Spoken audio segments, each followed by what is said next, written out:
हरिओम नमो नारायण। जय श्री लक्ष्मी नारायण भगवान की। आप सभी का स्वागत है आपके अपने चैनल शिवराम कथाएं में। माघ पूर्णिमा की व्रत कथा। सभी प्यारे मित्रों को माघ पूर्णिमा व्रत की बहुत बहुत शुभकामनाएं। माघ पूर्णिमा सनातन धर्म में अत्यंत ही पवित्र और पुण्यदायक व्रत माना जाता है। ये व्रत माघ मास की पूर्णिमा को किया जाता है और इसका विशेष संबंध स्नान, दान, जप, तप और भगवान श्री विष्णु की आराधना से है। शास्त्रों के अनुसार माघ मास में किया गया स्नान, दान और व्रत 100 यज्ञों के बराबर फल देता है। प्रिय मित्रों, इस कथा को अंत तक अवश्य सुने। ये कथा है उस समय की जब कलयुग ने अपनी काली छाया पूरी तरह से पसारी नहीं थी, जब आस्था और विश्वास की डोर इतनी कमजोर नहीं हुई थी कि जरा से झटके से टूट जाए। ये कथा है एक ऐसी नारी की जिसका जीवन संघर्षों की अग्नि परीक्षा था, पर जिसकी भक्ति का दीपक हर आंधी में, हर तूफान में अविचल जलता रहा। सुदूर एक छोटे से गांव में जहां जीवन की रफ्तार धीमी थी और प्रकृति अपनी हर सांस में प्रभु का नाम लेती थी, एक स्त्री रहती थी जिसका नाम था कलावती। कलावती का जीवन बड़ा सीधा साधा था, पर दुख का पहाड़ उस पर बचपन से ही टूटा था। युवा अवस्था में ही पति का साया सिर से उठ गया था और पीछे रह गई थी केवल एक नन्ही सी जान, उसकी बेटी राधा। कलावती ने कभी सोचा भी न था कि नियति इतना बड़ा क्रूर मजाक उसके साथ करेगी। गरीबी ने उसे हर दिन हर पल ललकारा था। समाज की कड़वी बातें तीर बनकर उसके हृदय को छलनी करती थी, पर कलावती ने कभी हार नहीं मानी थी। उसकी एकमात्र पूंजी थी उसकी बेटी का प्यार और प्रभु श्री हरि नारायण पर उसका असीम अटूट विश्वास। वर्षों से कलावती ने अपने पेट पर पत्थर बांधकर दिन रात मेहनत करके अपनी बेटी को पाला था। उसकी आंखें अक्सर आंसुओं से भरी रहती थी, पर उसकी आत्मा में श्री हरि नारायण के प्रति ऐसी अटूट श्रद्धा थी कि कोई भी कष्ट उसे झुका नहीं पाया था। इसी वर्ष माघ पूर्णिमा आने वाली थी। ये एक ऐसा पावन पर्व था जब गंगा में स्नान करने मात्र से जन्म जन्मांतर के पाप धुल जाते हैं और मनोकामनाएं पूर्ण होती है। कलावती ने कई वर्षों से ये व्रत रखने का संकल्प लिया था, पर कभी धन के अभाव में, कभी स्वास्थ्य के कारण वो गंगा तक पहुंच ना पाई थी। इस बार उसने ठान लिया था, चाहे कुछ भी हो जाए, वो माघ पूर्णिमा पर गंगा स्नान के लिए अवश्य जाएगी। उसने अपनी बेटी राधा के उज्जवल भविष्य के लिए, उसके स्वास्थ्य और सुख की कामना के लिए कठिन व्रत उठाया था। वो निराहार व्रत रखने वाली थी। सूर्य उदय से लेकर अगले सूर्य उदय तक अन्न का एक दाना भी मुंह में ना डालने का उसका दृढ़ संकल्प था। कई दिनों से उसने अपनी छोटी मोटी बचत से कुछ पैसे जमा किए थे। उन पैसों से उसने एक सस्ती सी साड़ी और कुछ फलों का प्रसाद खरीदा, जो वहाँ गंगा मैया को अर्पित कर सके और वापसी में अपने व्रत को खोलने के लिए रख सके। रात भर वो सो न पाई। ठिठुरती ठंड में तारों भरे आसमान के नीचे वो बस यही प्रार्थना करती रही, हे नारायण, मुझे दुखियारी पे कृपा करना, मेरा ये व्रत स्वीकार करना और मेरी राधा, मेरी बेटी को सुख देना। भोर होने से पहले ही, जब चांद अभी पूरी तरह से छिपा नहीं था और सूरज की लालिमा दूर क्षितिज पर भी नहीं उभरी थी, कलावती ने अपनी गठरी उठाई। बेटी सो रही थी, उसे जगाना उसे अच्छा नहीं लगा, सो चुपचाप उसके माथे पर एक चुंबन देकर वो गंगा की ओर चल पड़ी। रास्ता लंबा और पथरीला था। कड़ाके की ठंड हड्डी पसली गला रही थी, पर कलावती के मन में तो बस गंगा मैया का ध्यान था और श्री नारायण का नाम। उसके नंगे पांव पत्थरों पर पड़ रहे थे, कांटों से बिंध रहे थे, पर उसे कोई पीड़ा महसूस नहीं हो रही थी। उसकी आंखें नम थी, पर चेहरे पर एक अद्भुत शांति थी। ये शांति थी अटल विश्वास की, उसकी भक्ति की। कई घंटों की यात्रा के बाद अंततः उसे दूर से गंगा का विहंगम दृश्य दिखाई दिया। उसकी आंखें चमक उठी। गंगा के पवित्र तट पर पहुंचते ही उसने देखा, हजारों श्रद्धालु दूर दूर से आए हुए थे। हर तरफ हर हर गंगे का जयघोष गूंज रहा था। ठंड इतनी ज्यादा थी कि लोग कांप रहे थे, पर भक्ति का जुनून उस ठंड पर भी भारी पड़ रहा था। कलावती ने भी गंगा मैया को प्रणाम किया। अपनी गठरी एक तरफ रखकर वो ठंडे जल में उतरने लगी। बर्फ सा ठंडा पानी जब उसके शरीर से टकराया तो एक पल के लिए उसकी सांसें रुक गई, पर फिर उसने अपनी आंखें बंद कर ली और भगवान श्री विष्णु का ध्यान करने लगी। नारायण नारायण नारायण, उसके होठों पर बस यही नाम था। उसने गंगा में 3 पवित्र डुबकियां लगाई और हर डुबकी के साथ उसने महसूस किया जैसे उसके शरीर की सारी थकान, मन की सारी पीड़ा और जीवन का सारा बोझ जल में विलीन होता जा रहा है। एक अलौकिक शांति उसके पूरे अस्तित्व में समा गई है। उसने गंगा मैया को प्रणाम किया, अपनी बेटी के लिए प्रार्थना की और मन में श्री नारायण का नाम लेते हुए गंगा से बाहर निकली। वो गीली साड़ी में ही थी और ठंड से उसका शरीर काँप रहा था। उसने अपने लाए हुए फलों का प्रसाद गंगा मैया को अर्पित किया और बचे हुए फल अपनी गठरी में संभाल के रख लिए। ये वो फल थे जिनसे वो रात को अपना व्रत खोलने वाली थी। उसका मन शांत और संतुष्ट था। उसने महसूस किया जैसे आज उसके जीवन का सबसे बड़ा संकल्प पूरा हो गया है। एक हल्की सी मुस्कान उसके होठों पर तैर गई, एक ऐसी मुस्कान जो वर्षों बाद उसके चेहरे पे आई थी। अब उसे वापस अपने गांव जाना था, जहां उसकी नन्ही सी राधा उसकी राह देख रही थी। कलावती ने अपनी गठरी उठाई और उसी पथरीले रास्ते पे वापस लौटने लगी। उसका शरीर स्नान के बाद और भी शिथिल हो गया था और निराहार होने के कारण उसे हल्के चक्कर आ रहे थे। सूरज अब धीरे धीरे अपनी पूरी आभा के साथ निकल चुका था और उसकी किरणें ठंडी हवा में हल्की गर्माहट खोल रही थी। वो धीरे धीरे कदम बढ़ा रही थी, मन में नारायण के भजन गुनगुनाते हुए। तभी रास्ते के किनारे एक बड़े से बरगद के पेड़ के नीचे उसकी नज़र एक आकृति पे पड़ी। वो आकृति एक साधु की थी। साधु जीर्ण क्षण वस्त्रों में लिपटे हुए थे।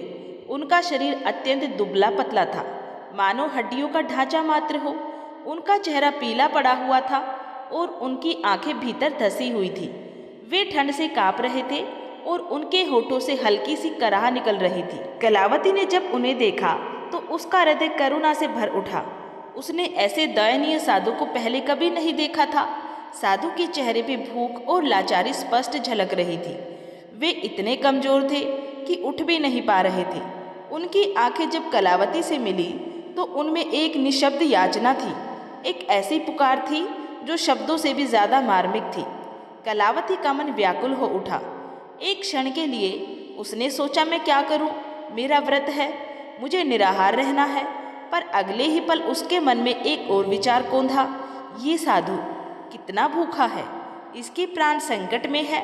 उसके अंदर आत्मा ने पुकारा, क्या मेरा व्रत एक भूखे प्राणी के प्राणों से बड़ा है? शायद नारायण यही चाहते होंगे। उसकी आंखों के सामने उसकी नन्ही बेटी राधा का चेहरा घूम गया। जब वो भूख से रोती थी तो कलावती का हृदय कैसे तड़प उठता था। वही पीड़ा उसे साधु की आंखों में दिखी। उसका मन द्वंद्व में फंस गया। एक तरफ उसका कठोर व्रत था जिसके लिए उसने इतनी कठिनाइयां झेली थी, इतनी दूर यात्रा की थी। दूसरी तरफ एक भूखे मरणासन साधु की करुण पुकार थी। उसकी आत्मा ने उसे झकझोर दिया। उसने सोचा, ये कैसी भक्ति है जो दूसरे के दुख पर मौन रह जाए। नारायण तो हर जीव में बसते हैं। उसके मन में आया, भगवान तो करुणा के सागर है। वे कभी नहीं चाहेंगे कि किसी भूखे को देखकर मैं अपना व्रत निभाऊं। बिना एक पल भी और सोचे कलावती ने अपनी गठरी खोली। उसने वे फल निकाले जो उसने अपने व्रत को तोड़ने के लिए बड़ी सावधानी से रखे थे। ये वही फल थे जो उसके व्रत का आधार थे, उसकी शक्ति थे। पर इस पल उसे अपने व्रत से ज़्यादा महत्वपूर्ण कुछ और लगा। इस साधु के प्राण, उसके हाथ काँप रहे थे पर उसके मन में कोई संशय नहीं था। उसने साधु के पास जाकर उन्हें सहारा दिया। महाराज, आप भूखे हैं, ये फल ग्रहण कीजिए। उसकी आवाज़ में ममता और करुणा घुली हुई थी। साधु ने जब उन फलों को देखा तो उनकी आंखों में एक चमक आई। उनके सूखे होठों पर एक हल्की सी मुस्कान आई। उन्होंने कांपते हाथों से फल लिए और खाने लगे। उनकी भूख इतनी प्रबल थी कि वे जल्दी जल्दी फलों को अपने मुंह में डाल रहे थे। कलावती वहीं बैठी रही, उन्हें निहारती रही। उसकी आंखों से अश्रुधारा बह निकली। ये आंसू दुख के नहीं थे, बल्कि एक ऐसी गहन शांति के थे जो उसे अपने व्रत को भंग करके भी मिली थी। जब साधु ने सारे फल खा लिए तो उन्होंने तृप्ति की एक गहरी सांस ली। उनके चेहरे पर अब कुछ रंगत आ गई थी। उन्होंने कलावती की ओर देखा और उनके मुख से निकले शब्द कलावती के कानों में अमृत घोल गए। पुत्री, तूने आज केवल मेरी भूख ही नहीं मिटाई है, बल्कि तूने मुझे नया जीवन दिया है। तेरा कल्याण हो, तेरी सभी मनोकामनाएं पूर्ण हो।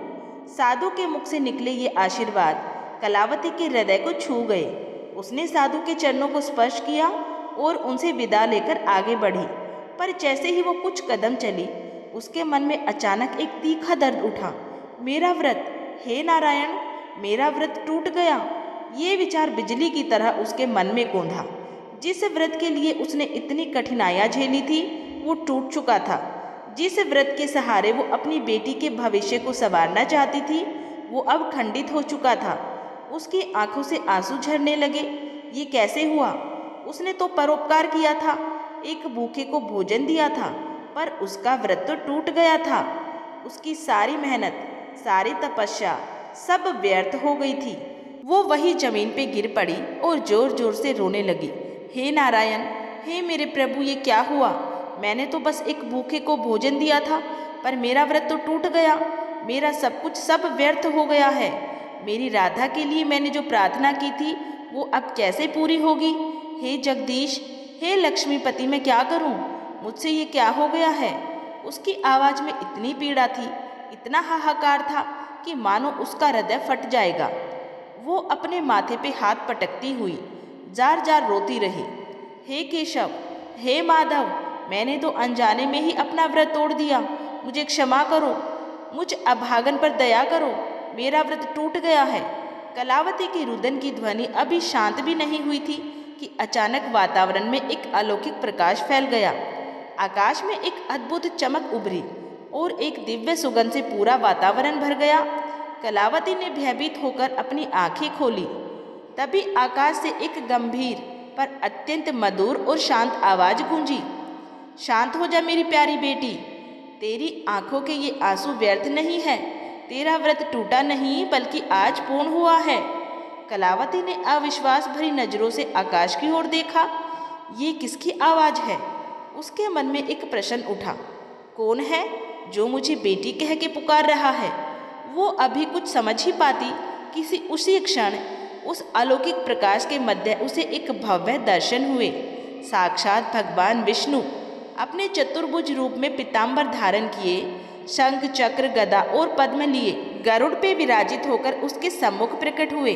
उनके मुख पर करोड़ों सूर्यों का तेज था, पर उनकी आंखों में असीम करुणा और प्रेम झलक रहा था। उनके दर्शन मात्र से ही कलावती का शरीर पुलकित हो उठा। वो हक्की बक्की रह गई। उसकी आंखों से आंसू अभी भी बह रहे थे, पर अब वे पीड़ा के नहीं बल्कि परम आनंद और आश्चर्य के थे। वो अपने कानों पर विश्वास नहीं कर पा रही थी। भगवान श्री विष्णु ने अपने दिव्य मुख से कहा, हे मेरी प्रिय पुत्री कलावती, तू क्यों इतना व्यथित है? तूने जो किया वो किसी भी व्रत, किसी भी तपस्या से कहीं ज्यादा श्रेष्ठ है। भगवान की आवाज में इतनी मिठास थी कि कलावती मंत्र मुग्ध होकर सुनती रही।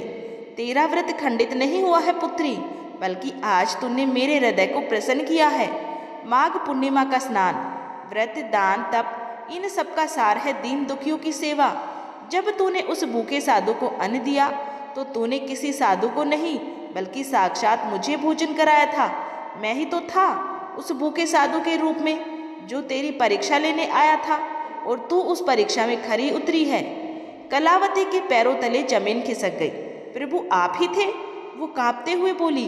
उसकी आंखों में अब पश्चाताप की बजाय परम संतोष और भक्ति का भाव था। हाँ पुत्री, जब कोई प्राणी भूख से तड़पता है और कोई दयालु हृदय उसे अपना भोजन देकर उसकी पीड़ा हरता है, तो मैं ही उस रूप में भोजन ग्रहण करता हूँ। तेरा व्रत अन्न त्याग का था, पर तेरा धर्म था करुणा का, और करुणा ही सबसे बड़ा धर्म है, सबसे बड़ा पुण्य है। भगवान श्री विष्णु के शब्द कलावती के हृदय में अमृत की तरह उतर रहे थे। संसार के सारे व्रत, सारे अनुष्ठान, सब बाहरी कर्मकांड है। यदि उनके मूल में प्रेम और करुणा ना हो, तूने अपने निराहार व्रत को त्याग कर एक भूखे प्राणी के प्राणों की रक्षा की है। इससे बड़ा त्याग क्या हो सकता है? इससे बड़ा पुण्य क्या हो सकता है? भगवान विष्णु ने आगे कहा, पुत्री, तूने अपने लिए जो कामना की थी, अपनी बेटी राधा के लिए जो सुख मांगा था, वो सब आज से 100 गुना अधिक होकर तुझे प्राप्त होगा। तेरी राधा का जीवन सुखमय होगा, उसे किसी प्रकार का कष्ट नहीं होगा। और तूने जो मेरे प्रति इतना अटूट श्रद्धा रखी है, उसके लिए मैं तुझे मोक्ष का वरदान देता हूँ। तूने आज मुझे भोजन कराकर तीनों लोकों में मेरा मान बढ़ाया है। भगवान विष्णु की वाणी में ऐसा सम्मोहन था कि कलावती के हृदय का सारा मैल धुल गया। उसे अपने जीवन का वास्तविक अर्थ समझ में आया। उसकी आंखों से अब आनंद के आंसू बह रहे थे। वो बार बार प्रभु के चरणों में साष्टांग प्रणाम कर रही थी। हे प्रभु, मैं अज्ञानी, मैं नहीं जानती थी कि आप हर कण में विद्यमान हैं, हर जीव में निवास करते हैं। मेरा ये व्रत टूटा नहीं था, ये तो मेरे जीवन का सबसे बड़ा वरदान था। भगवान विष्णु ने उसे आशीर्वाद दिया और मंद मंद मुस्कुराते हुए उसी दिव्य प्रकाश के साथ अंतर्धान हो गए। कलावती वहीं बैठी रही। उसके मन में एक अद्वितीय शांति थी, एक ऐसा संतोष था जो उसने अपने पूरे जीवन में कभी अनुभव नहीं किया था। उसे लगा जैसे उसका शरीर हल्का हो गया हो और उसका मन सारी चिंताओं से मुक्त हो गया हो। उसके चेहरे पर अब दुख की कोई रेखा नहीं थी, बल्कि एक ऐसी दिव्य आभा थी जो उसके भीतर प्रज्वलित हुई थी। वो उठकर धीरे धीरे अपने गांव की ओर चली। रास्ते में अब उसे थकान महसूस नहीं हो रही थी। उसके हर कदम में एक नई ऊर्जा थी, एक नया उत्साह था। जब वो अपने घर पहुंची तो उसकी बेटी राधा भागकर उसके पास आई। कलावती ने उसे गले लगा लिया और उसकी आंखों में अब एक ऐसी चमक थी जो पहले कभी नहीं थी। कलावती ने अपनी बेटी को भगवान श्री विष्णु के दर्शन और साधु रूपी प्रभु की कथा सुनाई। राधा भी आश्चर्यचकित रह गई। उस दिन के बाद कलावती का जीवन बदल गया। उसे कभी किसी चीज का अभाव न हुआ। उसकी बेटी राधा बड़ी हुई। उसने एक अच्छे घर में विवाह किया और सुखी जीवन बिताया। कलावती ने अपना शेष जीवन दीन दुखियों की सेवा में समर्पित कर दिया। वो समझ गई थी कि असली भक्ति मंदिरों में नहीं बल्कि मानव सेवा में है। असली व्रत अन्न त्याग में नहीं बल्कि करुणा और त्याग में है। भगवान हर जीव में बसते हैं और उनकी सेवा ही साक्षात प्रभु की सेवा है। ये कथा हमें सिखाती है कि धर्म का वास्तविक अर्थ कर्मकांडों में नहीं बल्कि प्रेम, दया और निस्वार्थ सेवा में छिपा है। माघ पूर्णिमा का वो व्रत जो कलावती का टूटा था, वो वास्तव में टूटा नहीं था, बल्कि वो तो परमात्मा के साथ उसके हृदय का सीधा संबंध स्थापित कर गया था। और यही सच्चा धर्म है, यही सनातन सत्य है। माघ पूर्णिमा की अनंत पुण्य प्रदान करने वाली शुभवत ब्राह्मण की कथा बहुत प्राचीन काल की बात है। भारतवर्ष के मध्य भाग में, जहाँ नर्मदा माता अपनी अविरल धारा के साथ पर्वतों और वनों को सींचती हुई बहती थी, वहीं एक विशाल और समृद्ध नगर स्थित था। ये नगर अपनी धार्मिक परंपराओं, यज्ञों, तपस्वियों और विद्वानों के लिए प्रसिद्ध था। नर्मदा तट पर बसे इस नगर में प्रतिदिन प्रातःकाल वेद मंत्रों का उच्चारण गूंजता, हवन की सुगंध वायु में फैलती और साधु संतों के चरणों की धूल से भूमि पवित्र होती रहती। लोग सत्य, धर्म और करुणा के मार्ग पर चलना अपना परम कर्तव्य मानते थे। इसी नगर में एक ब्राह्मण रहता था जिसका नाम था शुभव्रत। नाम के अनुसार उसका जीवन आरंभ में शुभ और पवित्र था, किंतु कालांतर में उसका हृदय लोभ, मोह और अहंकार से भर गया। शुभव्रत का जन्म एक अत्यंत धर्मनिष्ठ ब्राह्मण परिवार में हुआ था। उसके पिता वेद पाठी, यज्ञ कर्म में निपुण और दयालु स्वभाव के थे। माता पतिव्रता, सदा भगवान श्री विष्णु की उपासना करने वाली और अतिथि सेवा में तत्पर रहती थी। बचपन से ही शुभव्रत को वेदों का अध्ययन कराया गया। उसे सिखाया गया कि सत्य बोलना ही ब्राह्मण का आभूषण है, दान करना ही जीवन की सार्थकता है, भूखे को भोजन कराना सबसे बड़ा पुण्य है। शुभव्रत तेज बुद्धि का था। वो शास्त्र जल्दी सीख लेता था। गुरुजन उससे प्रसन्न रहते थे। सभी को लगता था कि ये बालक आगे चलकर महान ऋषि बनेगा, किंतु प्रकृति का एक नियम है, जहाँ सामर्थ्य होता है वहाँ परीक्षा भी होती है। जैसे जैसे शुभव्रत बड़ा हुआ, वैसे वैसे उसके मन में एक नया भाव जन्म लेने लगा, धन की चाह। वो देखता कि कुछ व्यापारी विलासितापूर्ण जीवन जी रहे हैं, उनके पास बड़े घर हैं, रथ है, सेवक है। तब उसके मन में विचार आया, मैं इतना विद्वान होकर भी निर्धन क्यों रहूं? यदि मेरे पास धन होगा तो लोग मेरा अधिक सम्मान करेंगे। धीरे धीरे ये विचार उसके मन में जड़ जमाने लगा। शुरुआत में वो दक्षिणा के प्रति अधिक आसक्त हुआ। जहाँ पहले वो संतोष से थोड़ा सा स्वीकार कर लेता था, अब वो अधिक मांगने लगा। फिर उसने पूजा पाठ को भी व्यवसाय बना लिया। अब शुभ व्रत किसी के यहाँ यज्ञ कराने जाता तो पहले पूछता दक्षिणा कितने मिलेगी। यदि कोई गरीब व्यक्ति बुलाता तो वो मना कर देता। वो कहता मेरे पास समय नहीं है। लेकिन यदि कोई धनवान व्यक्ति बुलाता तो वो तुरंत तैयार हो जाता। धीरे धीरे उसने गरीबों को दान देना छोड़ दिया, अतिथि सेवा बंद कर दी, साधुओं का अपमान करने लगा। उसका हृदय कठोर होता चला गया। एक दिन उसके वृद्ध पिता ने उसे समझाया, पुत्र, धन जीवन का साधन है, साध्य नहीं है। ब्राह्मण का धर्म सेवा है, ना कि संग्रह। शुभ व्रत हंस पड़ा, पिताजी, अब समय बदल गया है। बिना धन के कोई किसी की इज्जत नहीं करता है। पिता की आंखों में आंसू आ गए। तू जिस मार्ग पे जा रहा है वो तुझे विनाश की ओर ले जाएगा। किंतु शुभ व्रत ने उनकी बातों को अनसुना कर दिया। कुछ वर्षों बाद उसके माता पिता का देहांत हो गया। अब उसे रोकने वाला कोई नहीं था। माता पिता के जाने के बाद शुभ व्रत और अधिक स्वार्थी हो गया। उसने विवाह भी नहीं किया क्योंकि उसे डर था कि कहीं उसका धन ना बट जाए। वो अकेला रहता, तिजोरी भरता और दिन रात धन गिनता। उसके जीवन में न भक्ति थी, न करुणा, न संतोष, केवल लोभ था। एक दिन अचानक शुभ व्रत को तेज ज्वर हो गया। उसने वैद्य बुलाया, दवा ली, पर रोग बढ़ता गया। धीरे धीरे उसका शरीर दुर्बल हो गया। भोजन पचता नहीं था, नींद गायब हो गई। कुछ ही महीनों में वो कंकाल जैसा दिखने लगा। नगर के लोग कहते ये उसके पापों का फल है। एक रात शुभ व्रत अकेला अपने कक्ष में पड़ा करहा रहा था। उसे लगा जैसे कोई अदृश्य शक्ति उसके प्राण खींच रही हो। उसका हृदय कांप उठा। पहली बार उसे मृत्यु का भय हुआ। वो सोचने लगा, यदि मैं मर गया तो मेरा क्या होगा? मैंने तो कोई पुण्य नहीं किया है। उसके मन में उसके बचपन के संस्कार जाग उठे। उसे पिता की बातें याद आने लगी। उसे गुरुओं के उपदेश स्मरण होने लगे। उसी समय उसे स्मरण आया, एक बार गुरु ने कहा था, जो मनुष्य माघ मास की पूर्णिमा को पवित्र नदी में श्रद्धा से स्नान करता है उसके जन्म जन्मांतर के पाप नष्ट हो जाते हैं। उसे याद आया कि नर्मदा माता उसके घर से अधिक दूरी पर नहीं है। उसके मन में आशा की एक छोटी सी किरण जागी। यदि मैं अभी भी माघ माह की पूर्णिमा को नर्मदा में स्नान कर लूं तो शायद मेरा उद्धार हो जाए। भोर होते ही उसने कठिनाई से उठकर संकल्प लिया कि मैं 9 दिन तक नर्मदा में स्नान करूंगा। ये उसके जीवन का पहला सच्चा संकल्प था। उसके पास शक्ति नहीं थी, पर भीतर से कोई उसे प्रेरित कर रहा था। लड़खड़ाते कदमों से वो नर्मदा तट की ओर चल पड़ा। नर्मदा तट पर पहुंचते ही उसकी आंखों से आंसू बहने लगे। वो बोला, हे माँ नर्मदे, मैंने जीवन भर पाप किए हैं, मुझे क्षमा कर दो। उसने कांपते हाथों से जल में प्रवेश किया। ठंडा जल उसके शरीर को छूते ही उसे अद्भुत शांति का अनुभव हुआ। उस दिन उसने पहली बार सच्चे मन से भगवान श्री विष्णु का स्मरण किया। यहाँ से शुभ व्रत के जीवन में एक महान परिवर्तन आरंभ होता है। नर्मदा माता के पावन जल में पहले दिन स्नान करने के बाद शुभ व्रत अत्यंत थका हुआ था। शरीर दुर्बल था, किंतु मन में एक अद्भुत शांति थी, जैसे उसने जीवन में पहले कभी अनुभव नहीं की थी।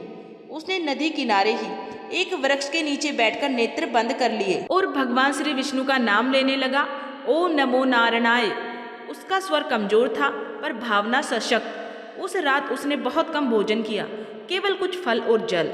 वर्षों बाद उसने उपवास जैसा कुछ किया था। प्रातःकाल सूर्य की पहली किरण जब नर्मदा जल पे पड़ी तो जल स्वर्ण सा चमक उठा। शुभ व्रत कांपते कदमों से पुनः नदी में उतरा।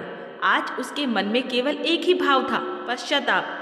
वो बोला, हे माँ, मैंने धन के लिए गरीबों को ठुकराया, मैंने भूखों को भोजन नहीं दिया, कृपा करके मेरे इन अपराधों को क्षमा कर दो।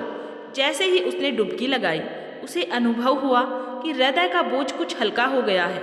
उसके भीतर से किसी ने कहा, तेरा पश्चाताप स्वीकार किया गया है। वो चौंक गया। आसपास कोई नहीं था। तीसरे दिन स्नान करते समय उसके सामने उसके जीवन के दृश्य आने लगे।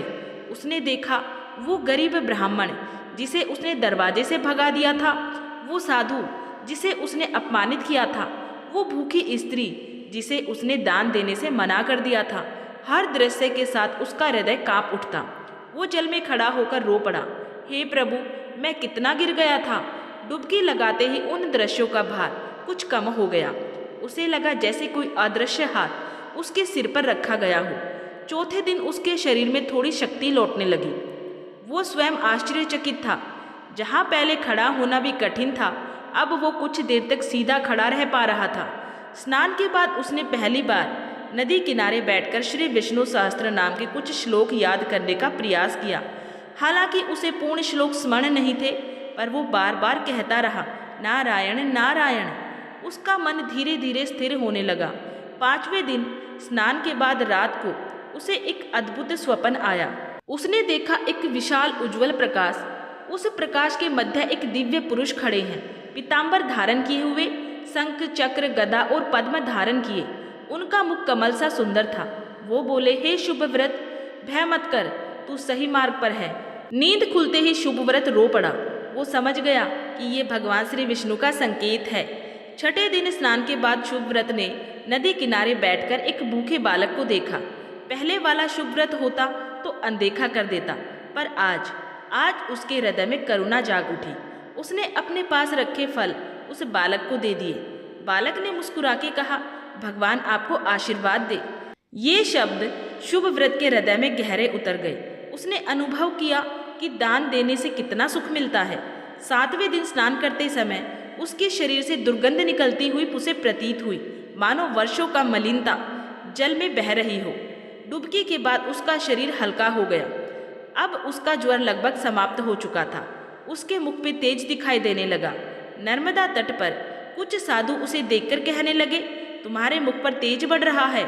शुभव्रत विनम्र होकर बोला, ये सब माँ नर्मदा और भगवान श्री विष्णु की कृपा है। 8वें दिन स्नान के बाद उसे एक गहन शांति प्राप्त हुई। वो देर तक ध्यान में बैठा रहा।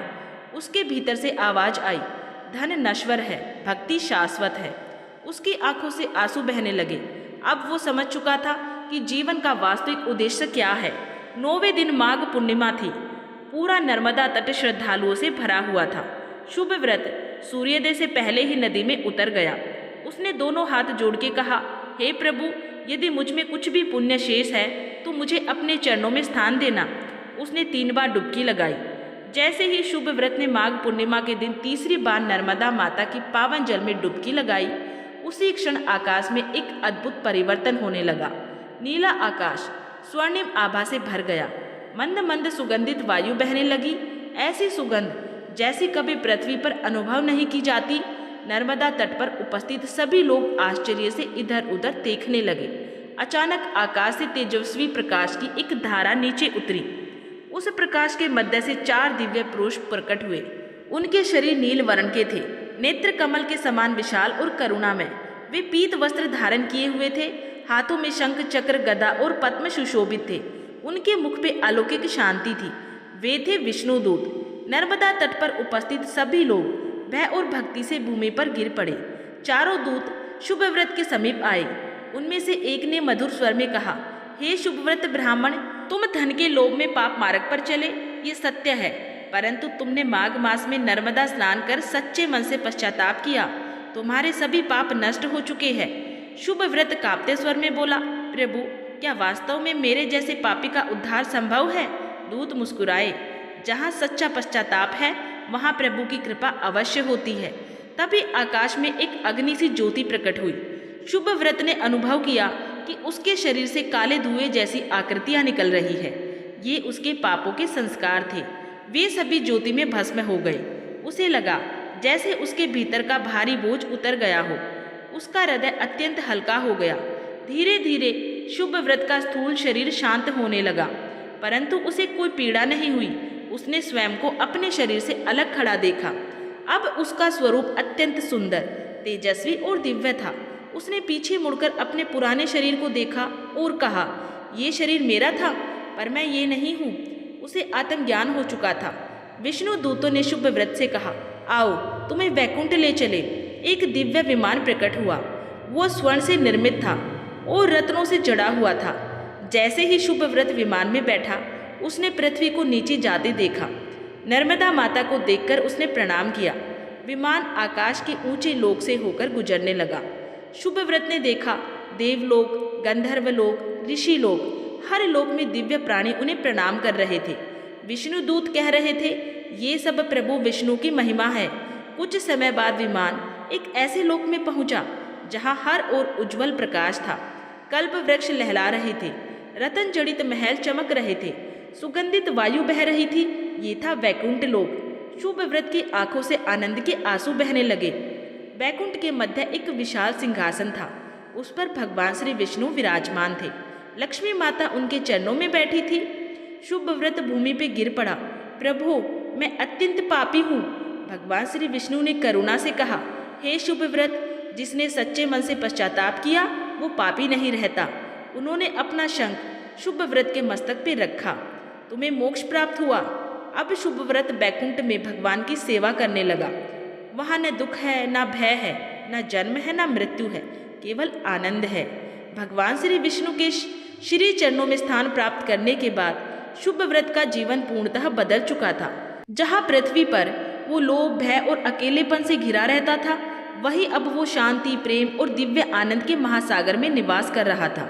वैकुंठ लोक में न समय का बंधन था, न वृद्धावस्था, न रोग। सभी आत्माएं दिव्य स्वरूप में भगवान की सेवा में संलग्न रहती थी। शुभ व्रत को भी एक दिव्य कक्ष प्रदान किया गया। उसका कक्ष रत्नों से निर्मित था। उसके द्वार पर सदैव कमल पुष्प खिले रहते थे। प्रातः काल शुभ व्रत वैकुंठ में उठकर सर्वप्रथम भगवान श्री विष्णु के मंदिर जाता, वहां पर चंदन लगाता, पुष्प अर्पित करता, शंख ध्वनि करता। उसका हृदय कृतज्ञता से भरा रहता। वो बार बार सोचता, मैं कैसा अधम था और प्रभु ने मुझे कैसा उच्च स्थान प्रदान किया।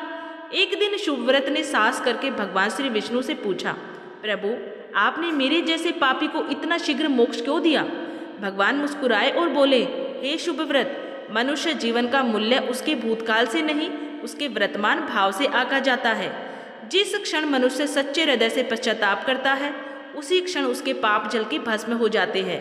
माघ मास में किया गया स्नान इसीलिए महान है क्योंकि इस समय सभी तीर्थ नदियों में निवास करते हैं। जो व्यक्ति माघ मास की पूर्णिमा को संयम, पवित्र नदियों में स्नान और भक्ति करता है, वो अनजाने में भी महान पुण्य प्राप्त कर लेता है। भगवान श्री विष्णु बोले, माघ मास में प्रतिदिन स्नान करने से देह और मन शुद्ध होता है। नदी किनारे जप करने से जन्म जन्मांतर के पाप नष्ट होते हैं। दीपदान करने से अज्ञान का अंधकार मिटता है। गरीब को भोजन कराने से मेरे हृदय में स्थान मिलता है। हे शुभ व्रत, जो व्यक्ति माघ पूर्णिमा को श्रद्धा से स्नान करता है, वो वैकुंठ का अधिकारी बनता है। फिर भगवान ने कहा, जो मनुष्य माघ पूर्णिमा पर स्नान करना चाहे, उसे इस प्रकार से स्नान दान करना चाहिए। ब्रह्म मुहूर्त में उठे, भगवान श्री विष्णु का स्मरण करें, पवित्र नदी में स्नान करें, तिल, गुड़, वस्त्र और अन्न का दान करें। दिन में एक बार सात्विक भोजन करें, झूठ, क्रोध और लोभ से दूर रहे। ऐसा करने वाला मनुष्य अवश्य कल्याण प्राप्त करता है। शुभ व्रत ने कहा, प्रभु, क्या मेरी कथा पृथ्वी लोक पर पहुंच सकती है ताकि सभी का कल्याण हो सके और पापों से मुक्ति मिल सके? भगवान मुस्कुराए और बोले, हाँ शुभ व्रत, तेरी कथा सुनने मात्र से भी लोगों में भक्ति जागेगी। तभी भगवान श्री हरि नारायण ने अपने प्रिय भक्त नारद को आदेश दिया कि शुभ व्रत की कथा को पृथ्वी लोक पे फैलाओ। भगवान के आदेश से नारद मुनि पृथ्वी पे आए। उन्होंने नर्मदा तट पर ऋषियों को शुभ व्रत की कथा सुनाई। धीरे धीरे ये कथा संपूर्ण भारतवर्ष में फैल गई। लोग माघ मास में नर्मदा स्नान करने लगे। अनेक पापी सुधरने लगे और लोगों को अपने पापों से मुक्ति मिलने लगी। बोलिए श्री हरि नारायण भगवान की जय। तो प्रिय मित्रों, इस वीडियो में माघ पूर्णिमा की पावन व्रत कथा यहीं पे समाप्त होती है। मैं कामना करती हूँ कि भगवान श्री विष्णु की कृपा आप सभी पे सदा सर्वदा बनी रहे। बोलिए जय श्री हरि नारायण, जय हो जगत के पालनहार प्रभु श्री हरि नारायण भगवान की जय। उम्मीद है कि आप सभी को ये कथा पसंद आई होगी। अगर आप सभी को ये कथा अच्छी लगी है, वीडियो पसंद आई है, तो इस कथा को लाइक जरूर करें और कमेंट बॉक्स में जय श्री हरि नारायण भगवान जरूर लिख दें। और ऐसी ही धार्मिक कथाएं सुनने के लिए हमारे चैनल शिवराम कथाएं को सब्सक्राइब जरूर कर लें।